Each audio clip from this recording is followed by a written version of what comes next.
Shalom. Ya, selamat tahun baru buat kita sekalian. Kita bersyukur saudara-saudara bahwa pagi ini kita boleh bertemu kembali setelah 1 tahun tidak bertemu. Mari kita membuka firman Tuhan di dalam kitab Ratapan pasal 3 ayat 22 sampai dengan ayat yang ke-23.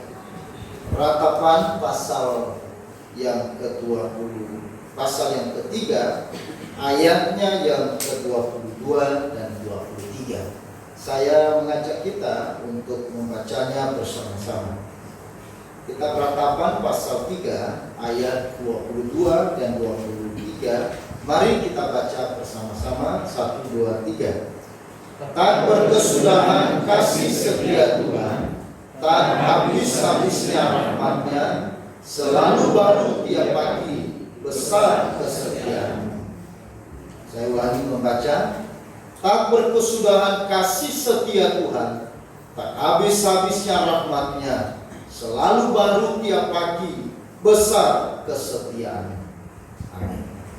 Berbahagialah kita saudara-saudara yang terkasih, yang pagi hari ini boleh membaca kembali firman Tuhan, merenungkannya dan melakukan.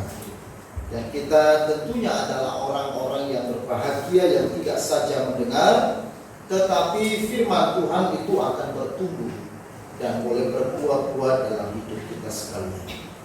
Saudara-saudara yang dikasihi oleh Tuhan, dalam sukacita waktu itu terasa begitu cepat. Namun di waktu menderita, waktu itu berjalan begitu lama. Setuju nggak?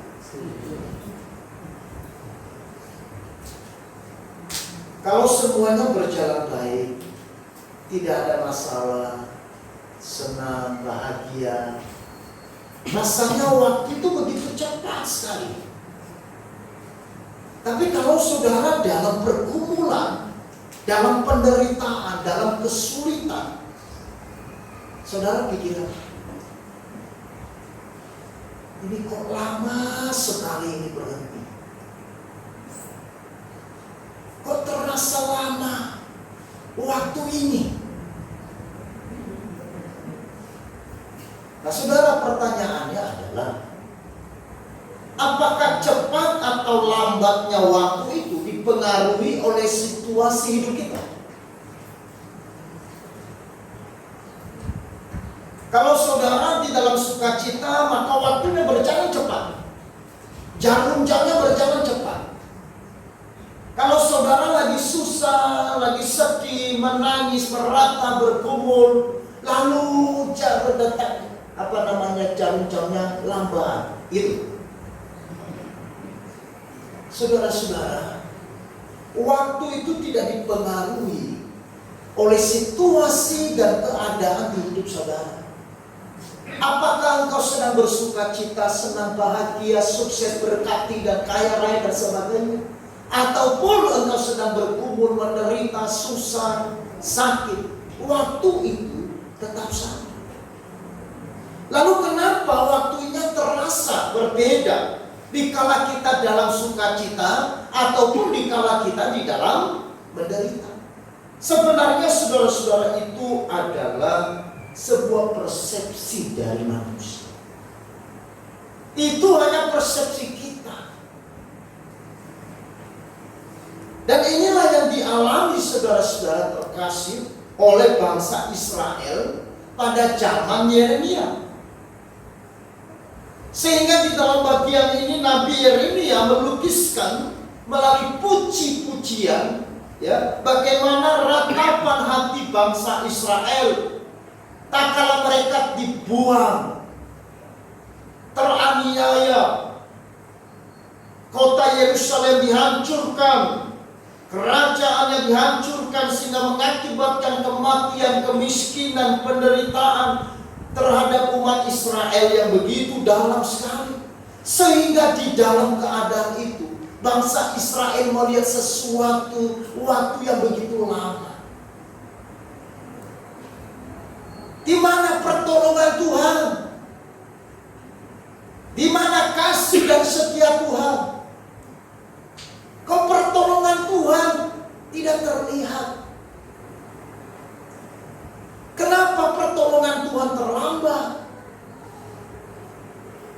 sehingga mereka meratap. Mereka menangis. Dan waktu mereka meratap, saudara-saudara, mereka merasakan sesuatu yang begitu sulit. Hati mereka begitu pahit. Maka waktu saudara sedih, menangis, meratap, rasanya dunia ini runtuh. Padahal dunia gak runtuh. Rasanya kepala saudara juga mau pecah. Padahal sebenarnya ke dokter bilang tidak ada apa-apa. Tapi kok tahu, rasanya kepalaku mau pecah. Enggak, bukan kepalamu yang pecah, hatimu yang dipecah. Saudara-saudara, sehingga di dalam keadaan yang sulit itu, Nabi Yeremia menyampaikan sebuah pengharapan kepada seluruh umat Israel di dalam Ratapan pasal 3 ayat 22-23. Di sana kemudian Nabi Yeremia berdiri di tengah-tengah umat Israel. Dia memproklamasikan sebuah pengharapan iman. Di tengah-tengah bangsa yang meratap dan menangis bergumul karena pergumulan yang begitu dalam dan begitu berat. Dalam situasi yang begitu hancur, maka di situ Nabi Yeremia memproklamasikan, menyampaikan mengenai sebuah berita baik, yaitu berita pengharapan. Apa yang dikatakan oleh Yeremia? Tak berkesudahan kasih setia Tuhan, tak habis-habisnya rahmat-Nya, selalu baru setiap pagi, besar kesetiaan. Amin. Saudara-saudara, ketika orang Israel tidak melihat kasih Tuhan dan tidak merasakan kasih Tuhan, ketika orang Israel berkata mana berkat dan pertolongan Tuhan, tetapi di sana Yeremia berdiri dan mengatakan tidak. Tak berkesudahan kasih setia Tuhan, rahmat-Nya tidak pernah habis, kesetiaannya terus berjalan. Nah, saudara-saudara yang dikasihi oleh Tuhan, kasih setia Tuhan tak berkesudahan dan tak habis-habisnya rahmat-Nya itu artinya apa? Artinya tidak mengenal akhir. Kasih dan rahmat Tuhan tidak pernah selesai dalam hidup kita. Tidak berkurang, apalagi habis. Berbeda dengan kasih manusia yang terbatas. Kasih manusia ada batas dan akhir, betul? Tetapi kasih Allah tidak ada batas dan akhir. Cinta manusia bisa berkurang. Waktu langsung cintanya begitu besar dan bersih. Tetapi waktu langsung cintanya mulai berkurang. Waktu abang ada uang, cintanya bersemi dan begitu menggebu-gebu mencintai si abang. Tetapi waktu si abang bangkrut, uangnya habis, cintanya tidak melayang. Itulah cinta dan kasih manusia. Itulah realita hidup manusia yang telah jatuh di dalam dosa. Maka dari itu Yeremia mengatakan, ingat bahwa kasih setia Tuhan senantiasa ada. Meskipun engkau tidak melihat Dia ada, Dia selalu hadir meskipun engkau sedang meratap dan bergumul dan menangis.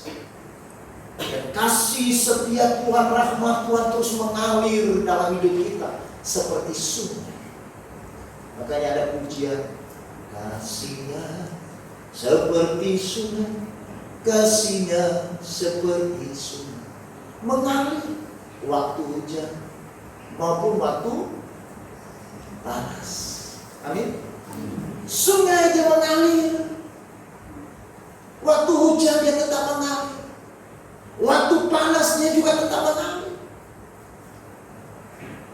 Berbeda dengan kasih manusia.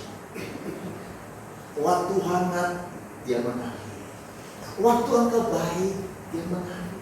Tapi waktu engkau tidak baik sama dia, kasihnya berhenti. Stop.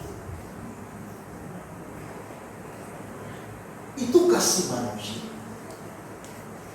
Maka jangan kecewa saudara-saudara ketika kau melihat temanmu yang dulunya baik denganmu lalu sekarang berpaling. Itu biasa. Itulah manusia berdosa. Itulah kita. Kalau engkau melihat ada orang yang begitu menggebu-gebu melayani Tuhan,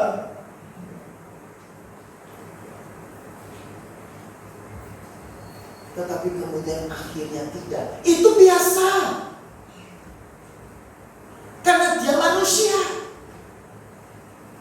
Saudara-saudara, ada orang yang begitu luar biasa, tetapi pada suatu hari dia menjadi orang yang dingin. Itu normal. Tetapi Yeremia mengatakan tidak dengan Tuhan. Saudara dan saya boleh seperti itu, tetapi Tuhan kita tidak. Kasih setianya senantiasa ada. Dia hadir dan terus mengalir. Waktu engkau mengasihi dia, dia tetap mengasihimu. Bahkan waktu engkau tidak mengasihinya, kasihnya bagaimana? Dia tetap mengasihi. Waktu engkau melayani dia dengan sungguh-sungguh, yang tetap mengasihimu. Waktu engkau memberontak kepada dia, dia pun tetap mengasihimu. Kasih Allah tidak dipengaruhi engkau memuliakan atau tidak memuliakan dia. Karena kemuliaan Allah tidak ditentukan oleh engkau dan saya. Kemuliaan Allah tidak akan menjadi bertambah ketika engkau menjadi orang yang begitu luar biasa memuliakan dia. Dan kemuliaannya juga tidak akan setitik pun berkurang karena engkau membenci Allah, karena engkau meninggalkan Allah, karena engkau meninggalkan gereja, karena engkau meninggalkan pelayanan. Tidak. Dia adalah Allah yang kekal. Amin. Saudara-saudara, disitulah Yeremia berdiri di tengah-tengah umat Israel yang sedang putus asa. Mereka tidak bisa melihat kasih setia Tuhan. Bahkan mereka sampai pada satu kesimpulan, apakah benar Tuhan hadir? Apakah benar Tuhan ada? Apakah benar Tuhan menolong? Mungkin dia sudah berpaling. Mungkin dia sudah meninggalkan kita. Saudara-saudara, engkau boleh gagal, engkau boleh jatuh, tetapi dia tetap mengasihi. Amin. Saudara, itu adalah Allah. Itulah yang membawa Agustinus kembali kepada Allah.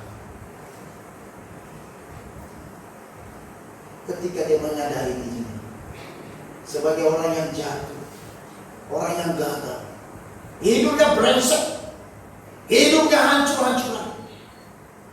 Tetapi ketika dia menyadari kasih Allah yang dia baca di dalam lembaran Alkitab, bahwa Allah itu tetap mengasihi. Saudara-saudara, karena Alkitab mengatakan Allah mengasihi kita bukan pada saat engkau tidak ada dosa. Allah mengasihi kita bukan pada saat engkau sudah begitu mencintai dia dan melayani dia, tidak. Tapi Alkitab saya dan saudara, yang tertulis di dalamnya dikatakan Allah mengasihi kita waktu kita masih di dalam dosa. Yesus mati di atas kayu salib justru pada saat manusia masih dalam dosa. Bukan pada saat manusia sudah menyerahkan hidupnya kepada Tuhan. Penjahat di sebelah kanan diselamatkan oleh Tuhan dan melihat kasih setia Tuhan. Bukan pada saat dia sudah bertaubat, tetapi pada saat dia di dalam dosa. Kasih Allah memenuhi hati. Kasih dari Yesus yang tersalib di sampingnya menyentuh, menjamah hatinya. Sehingga penjahat di sebelah kanan berkata, Yesus, kalau hari ini engkau di dalam Firdaus, ingatlah akan aku. Amin. Saya tidak tahu saudara-saudara seperti apa hidup kita di tahun 2021. Kita sudah lewat. Kita ada di hari ini. Mungkin kita bisa mengevaluasi banyak sekali kegagalan, banyak kejatuhan yang kita lakukan, banyak hal-hal yang mungkin tidak berkenan. Tetapi saudara-saudara, kasih setia Tuhan selalu baru dari sini. Amin. Rahmatnya selalu. Dikatakan rahmatnya selalu baru. Rahmat Tuhan bukan yang basi, bukan yang sisa yang diberikan kepada saudara, bukan yang kadaluarsa. Beberapa waktu yang lalu saya diberikan hadiah oleh seseorang. Saya senang. Tetapi waktu saya buka hadiah, ini ternyata kadaluarsa. Mungkin juga dia tidak tahu. Tetapi saya mau katakan saudara-saudara, rahmat Tuhan selalu baru. Amin. Tidak sisa. Bukan kadaluarsa atau yang remah-remah, tetapi rahmat yang baru, yang fresh, yang hangat, yang lezat untuk dinikmati setiap hari. Amin. Itulah yang diberikan Tuhan, saudara-saudara. Cuma persoalannya bahwa kita tidak menyadari bahwa sebenarnya saudara-saudara, rahmat Tuhan itu selalu hadir kepada kita. Ya begitu hangat, ya begitu enak untuk dinikmati. Cuma karena beban pergumulan dan persoalan yang kita hadapi, yang membuat hati kita tertutupi, dan membuat mata hati kita juga menjadi gelap, sehingga kita tidak melihat bahwa kasih-Nya selalu ada bagi kita. Kita tidak menyadari bahwa rahmat-Nya dilimpahkan kepada kita setiap hari. Saudara-saudara, rahmat-Nya setiap pagi dikatakan. Rahmat-Nya Tuhan selalu baru, dan kemudian diberikan setiap pagi. Bukan sekali-kali atau seminggu sekali, sebulan sekali, setahun sekali, tetapi rahmat Tuhan dikatakan apa? Setiap pagi, setiap hari. Artinya waktu saudara bangun dari tempat tidur, sebenarnya rahmat-Nya hadir. Cuman persoalannya apa? Waktu saudara dan saya bangun, maka langsung dicari apa? Kopi. Waktu begitu bangun yang dicari sandal mana? Tasku di mana? Kunci motor di mana? Bahkan saudara-saudara masih setengah sadar sudah jalan. Dan bagaimana saudara bisa melihat kasih setia Tuhan masih setengah sadar? Pernah punya pengalaman berjalan setengah sadar? Saya punya. Ya. Mungkin jam 2:30 saya baru dari Malang, sampai jam 11 dijemput oleh Wesley waktu. Begitu sampai di rumah, saya mandi, kemudian tidur 1 jam. Padahal di Malang saya sibuk. Ya. Sampai di sini jam 11 malam. Jam 2:30 kurang ada telepon. Harus ke rumah sakit. Si Adi meninggal. Saya jalan cepat, Pak. Sudah meninggal belum? Masih belum.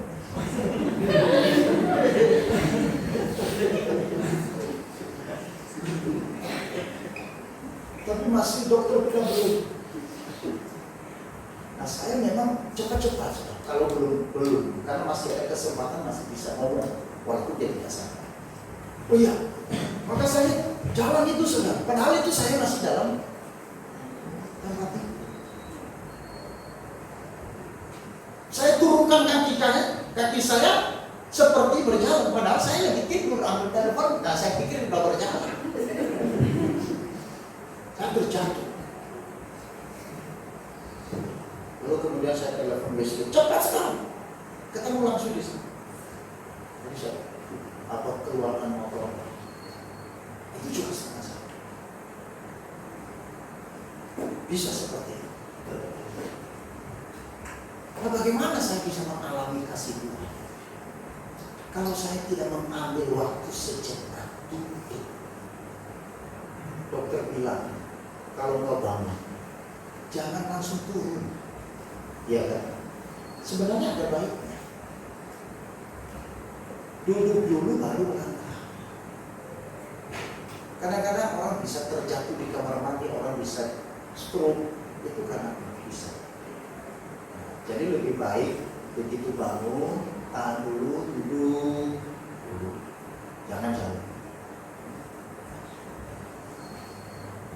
Nah, waktu itu sebenarnya kesempatan 2 menit, 3 menit, atau 5 menit. Kita bisa berdoa, terima kasih Tuhan, saya sudah terbangun. Ini anugerah, ini berkah. Hari ini saya bangun, berarti artinya saya bisa nikmati hari ini. Ini rahmat Tuhan, amin.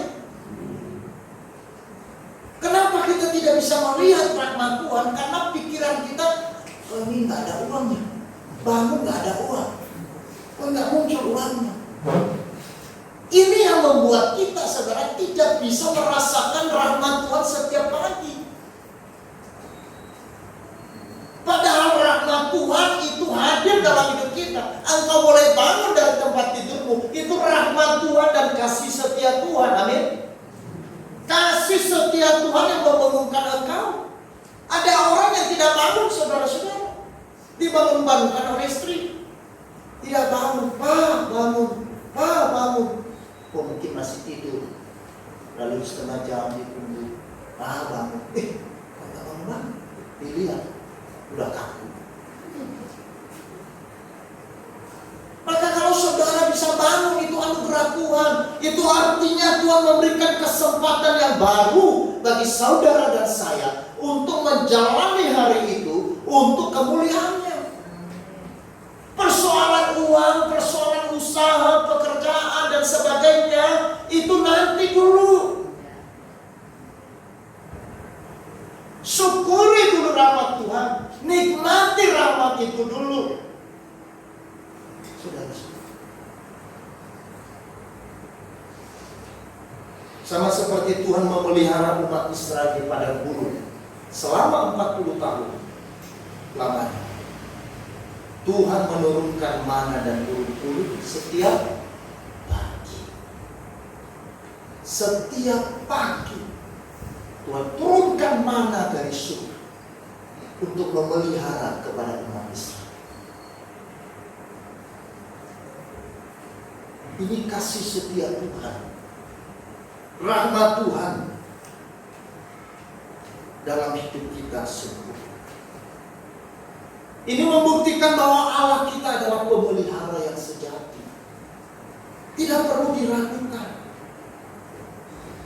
Dan yang tidak mungkin ingkar pada janji setia. 40 tahun mereka di padang gurun, tiap pagi mana pun. Padahal dalam 40 tahun ada hari mereka berontak, betul kan? Ada hari mereka membuat patung lembu emas. Nah, waktu orang Israel membuat patung lembu emas dan menyembah beberapa lama waktunya, mana turun dah? Sama tanya.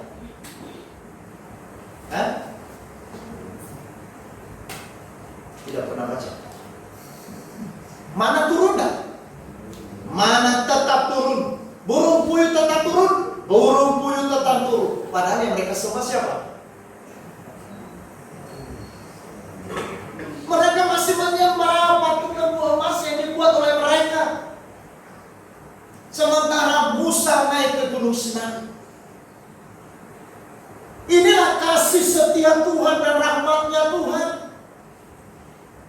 40 tahun di dalam dinamika kehidupan perjalanan pasang surut orang Israel, tetapi pemeliharaan Tuhan tetap hadir setiap hari. Saudara-saudara, Pernyataan Yeremia di dalam ayat ini mengungkapkan sebuah kata kunci yang amat penting bagi penguatan iman kita di tengah berbagai pergumulan, persoalan atau perubahan yang terjadi dalam hidup setiap kita. Amin.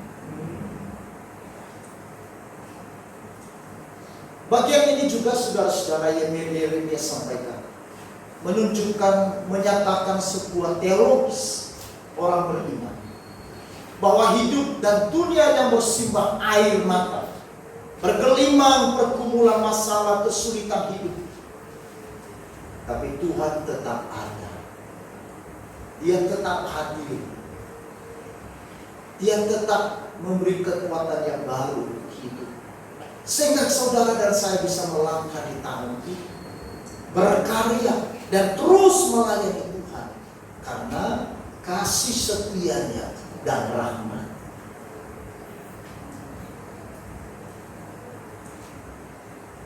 Lalu apa yang Tuhan rindukan bagi kita sebagai orang-orang yang telah menikmati kasih setia dan rahmat Tuhan?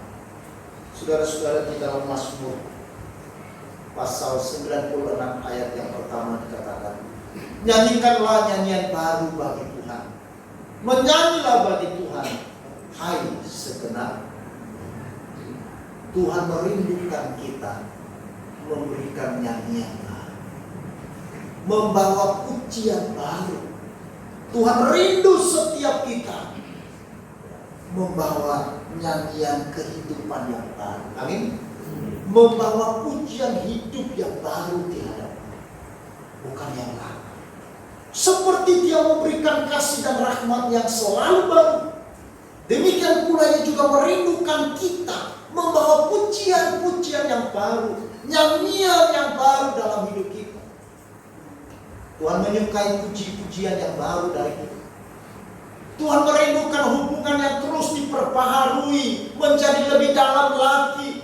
Meskipun ada proses, ada pergumulan, ada persoalan, kita berkelimang dengan air mata, berkelimang dengan pergumulan dan segala macam hal yang lain. Tetapi Tuhan merindukan kita bertumbuh di dalam pergumulan.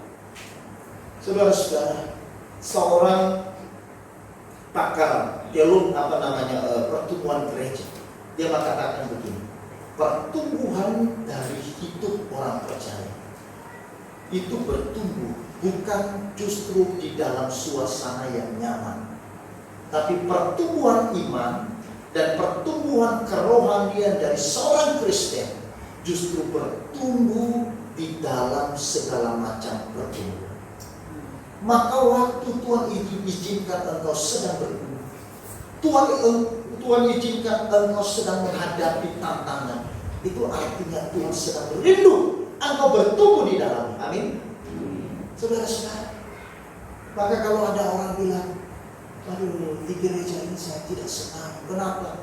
Semuanya orang jelek, semuanya orang brengsek, termasuk pendetanya.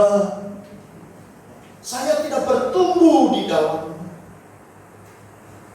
Apa benar? Lalu di mana engkau bertumbuh? Di gereja yang tidak ada orang berdosa, di gereja yang sepertinya malaikat-malaikat terang, di gereja yang semuanya tidak ada pergumulan, di gereja yang orang-orangnya kelas tinggi, bukan kelas menengah ke bawah, di gereja yang selevel dengan statusku, di gereja yang sewarna denganku, di gereja yang sekaya denganku. Apa betul? Saya mau katakan, engkau tidak akan menemukan gereja itu. Kalau tidak percaya, hari ini engkau mulai cari. Saya persilakan. Sudah. Tidak mungkin. Gereja itu adalah tempat bertumbuh. Karena di gereja itu, saudara-saudara, di sana kita menemukan macam-macam orang. Betul? Ada yang garang, ada yang sulitnya setengah, Ada yang kadang-kadang yang senyumnya miris, senyum tapi miris. Ada yang ngomongnya menjengkelkan. Tapi di sana kita ditempa oleh Tuhan. Amin. Di sana kita dibentuk oleh Tuhan, berproses di dalamnya supaya apa? Menghasilkan hidup yang berkualitas. Masakan kalau mau lezat, tidak mungkin lezat karena bumbu hanya garam doang. Boleh makan? Bisa. Orang Yes itu kalau masak babi itu garam doang bisa. Itu khasnya. Nggak ada pakai yang lain, hanya garam doang. Atau masak. Tapi enak. Tetapi babi itu bisa lebih enak dari itu kalau apa? Dicampur dengan bumbu-bumbu yang lain. Amin. Oh, macam-macam. Semakin banyak bumbu, semakin nikmat, semakin lezat itu masakan. Betul apa tidak? Nah, ibu-ibu yang paling tahu. Hanya saya dengar begitu. Semakin banyak pergumulan hidup kita, warna-warni di dalam pergumulan hidup kita, di dalamnya kita ada. Sebenarnya saudara sadar atau tidak sadar, kita sedang bertumbuh.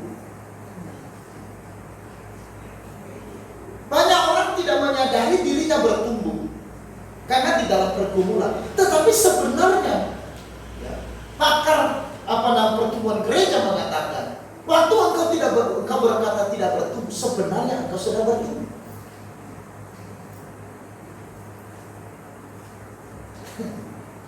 Ya kan?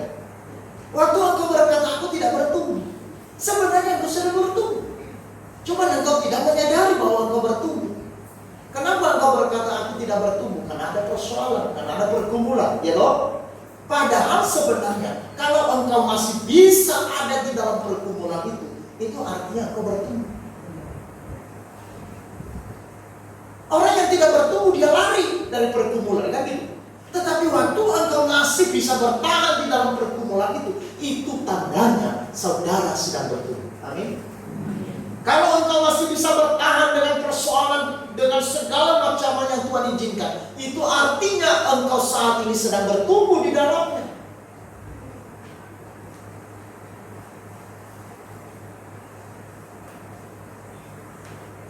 Tuhan menantikan perubahan sikap kita ke arah yang lebih baik, menuju keserupaan dengan Yesus. Kenapa saudara saya dan saya ditempa? Tujuannya apa?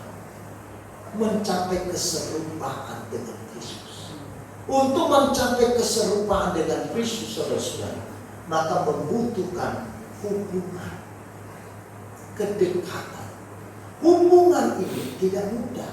Itu proses. Saudara membangun hubungan dengan orang lain, itu proses dan itu pergumulan. Kenapa?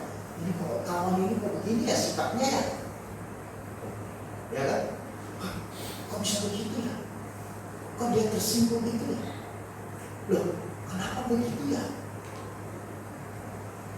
Ya kan? Oh begitu, orang ini begini, kan gitu. Oh ya, saya mengerti sekarang. Itu artinya engkau bertumbuh di dalam hubungan itu. Maka hubungan kita dengan Tuhan, proses yang diizinkan Tuhan dalam hidup kita, itu sebenarnya sebuah proses menuju kepada sebuah perubahan di dalam keserupaan dengan Kristus.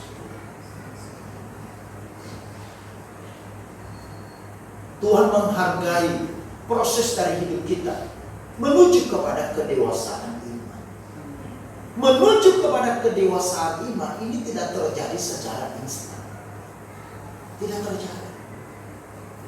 Di dalam gereja, saudara-saudara, kalau gereja ada jemaat 50, ada 100, ada 200 atau 1000, maka saudara pertumbuhan menuju kedewasaan itu tahapnya berbeda-beda. Ada yang 1, ada yang 2, tangga kedua, ada yang sudah tangga ketiga, ada yang kelima. Maka bagi mereka yang baru 1, saya paksakan naik yang tangga 100, tidak bisa. Maka dia harus lewati tangga kedua, Dia terus berproses lagi tangga ketiga. Nah, proses pertumbuhan ya, meningkat dan naiknya kelasnya itu tergantung bagaimana seseorang itu juga menyerahkan dirinya untuk dibentuk oleh Dia. Jadi proses pertumbuhan bagi masing-masing orang itu berbeda. Tingkat kerohanian bagi masing-masing orang Kristen juga berbeda. Tingkat kerohanian dan kedewasaan iman orang Kristen tidak ditentukan oleh faktor umur dan usia. Saya tidak mengatakan saudara-saudara bahwa orang yang berusia bahwa itu tidak punya pengalaman, benar. Tetapi untuk urusan kedewasaan iman, urusan mengenai kerohanian, itu tidak ada urusannya dengan usia.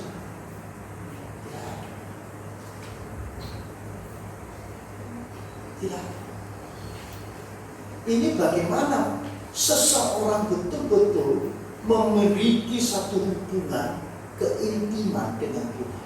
Dan kemudian bagaimana seseorang dengan rendah hati mau ditembak, mau diproses, mau dibentuk oleh Tuhan. Orang yang bertumbuh adalah orang yang rendah hati. Orang yang rendah hati adalah orang yang siap untuk diajar. Amin.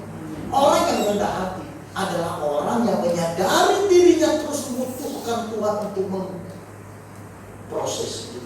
Orang yang rendah hati adalah orang yang menyadari bahwa dia tidak bisa hidup tanpa Tuhan. Orang yang rendah hati adalah orang yang membutuhkan Tuhan selalu dalam hidupnya. Sehingga waktu dia memiliki kerendahan hati, itu adalah pintu utama bagi proses pertumbuhan dan kedewasaan ini. Tidak mungkin akan menghasilkan sebuah proses kedewasaan iman, kerohanian dari seseorang tanpa dimulai dari kerendahan hati. Itulah sebabnya saudara-saudara, ketika Tuhan Yesus memberikan perumpamaan, siapakah yang dibenarkan dari dua orang yang berdoa? Yang pertama yang berdoa, Tuhan, aku bukan orang berdosa. Aku bukan orang ini. Aku bukan seperti dia. Aku bukan seperti itu. Lalu kemudian ada seorang yang datang berdoa. Jadi berdoa begini, ya Tuhan, akulah orang yang paling baik. Kasihanilah aku ya Tuhan, orang yang berdosa, yang tidak berguna, yang tidak layak, yang tidak ada apa-apanya ini. Lalu Tuhan mengatakan, siapakah orang yang dibenarkan oleh Tuhan? Orang yang berdoa pertama atau orang yang berdoa yang kedua yang dibenarkan Tuhan? Yang mana? Kenapa? Karena di dalamnya ada kerendahan.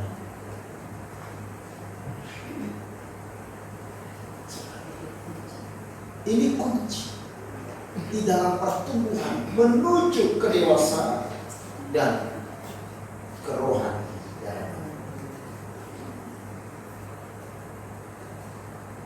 Saudara-saudara, saya mau tutup khotbah ini. Ini ada satu kutipan dialog.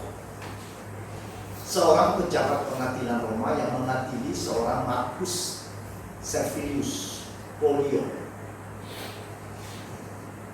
Saya bacakan saudara. Ini kutipan percakapan mereka dalam sidang. Saya tidak bersalah kejahatan apapun. Agama saya mengajarkan saya supaya takut akan Tuhan dan menghormati Kristus.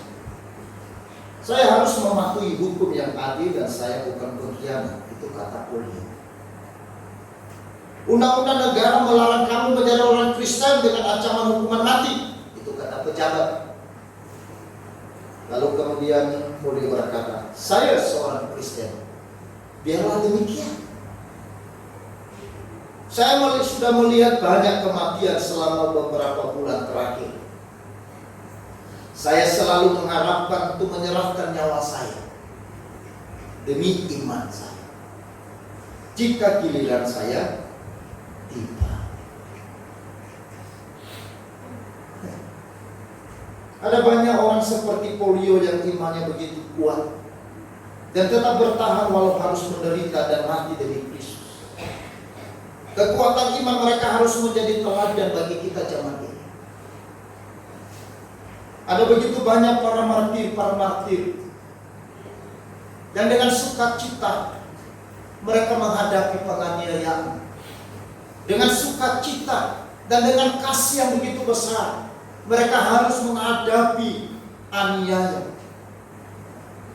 bahkan kematian demi imannya kepada Kristus. Tapi mereka tidak pernah menyesal menjadi orang Kristen.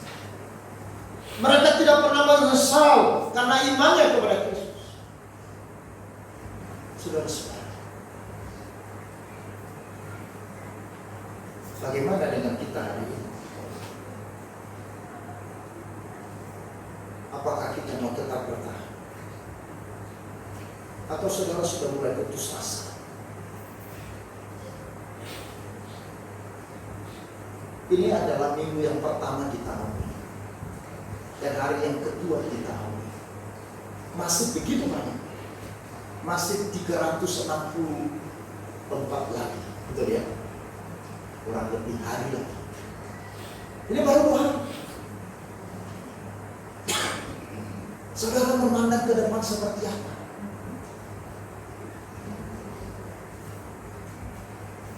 Jangan biarkan masalah atau pergumulan yang sedang kita hadapi saat ini membuat kita menyerah pada keadaan. Amin. Lalu kita kemudian menjadi putus asa atau kehilangan pengharapan. Tetapi percayalah dan yakinilah bahwa kasih setia Tuhan dan rahmat-Nya selalu baru setiap pagi dalam hidup. Segala perkara dapat kutanggung di dalam Dia yang memberi kekuatan kepada kita. Segala perkara dapat kita tanggung. Segala persoalan di depan kita bisa hadapi. Segala tantangan di hari-hari ke depan kita bisa lewati karena Yesus memberikan kekuatan kepada saudara dan saya. Jangan takut. Jalanilah tahun ini. Berjalanlah di dalam rahmat dari Tuhan. Berjalan di dalam kasih setia dengan hati yang tetap percaya bahwa Tuhan tetap menyertai. Amin.